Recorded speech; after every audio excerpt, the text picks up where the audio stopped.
You can't think clearly until every surface is wiped. Every pillow is straight. Every drawer is in its place. People call it dramatic. They joke. They roll their eyes. They say you're too much, too controlling, or obsessed. But this isn't drama. This is survival, because cleaning isn't about perfection. It's about peace, and psychology proves it. Research shows clutter raises cortisol, the body's primary stress hormone. So for some people, mess isn't a mild annoyance. It's a full-body overload. Their nervous system doesn't just see chaos, it feels it. Stay with me, because the truth goes deeper than cleanliness. This is about control.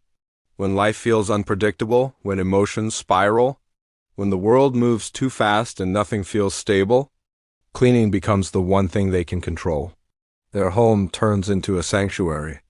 The only place where chaos has no authority. Wiping a counter removes more than crumbs.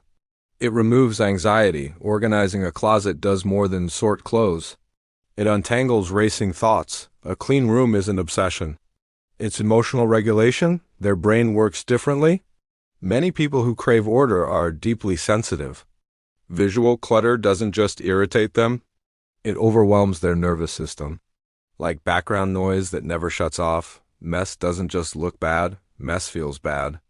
But when the space is clean, something shifts, thoughts slow down, breathing deepens, shoulders finally relax.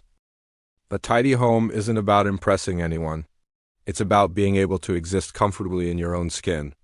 The routine becomes the remedy. The rhythm of cleaning is healing. Folding laundry, washing dishes, vacuuming in straight lines. These aren't chores, they're therapy without the couch. Because unlike life, which is unpredictable, cleaning offers something rare, visible results. Proof that something can be made better.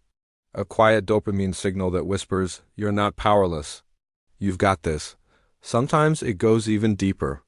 For some people, cleanliness is about rewriting the past.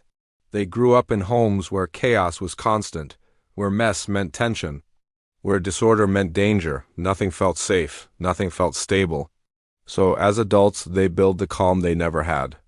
Every organized shelf is a promise. This space is different. This space is safe. Their cleaning isn't compulsive. It's protective. It's building the home their younger self needed to survive. For many, this is how love shows up. They carry responsibility deeply, not from fear but from care. A spotless kitchen table says, I want you to feel comfortable here. But here's what most people miss. Behind the neatness is often a soft heart. A perfectionist who fears letting others down. Someone trying to feel steady, safe, enough. Their tidiness isn't judgment.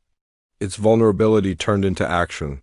For some, cleaning is the only time they feel fully present. Where others meditate or journal, they scrub. They sort, they restore order, and that's not wrong. That's beautiful. So if you're someone who can't relax until your space is in order, there's nothing excessive about you.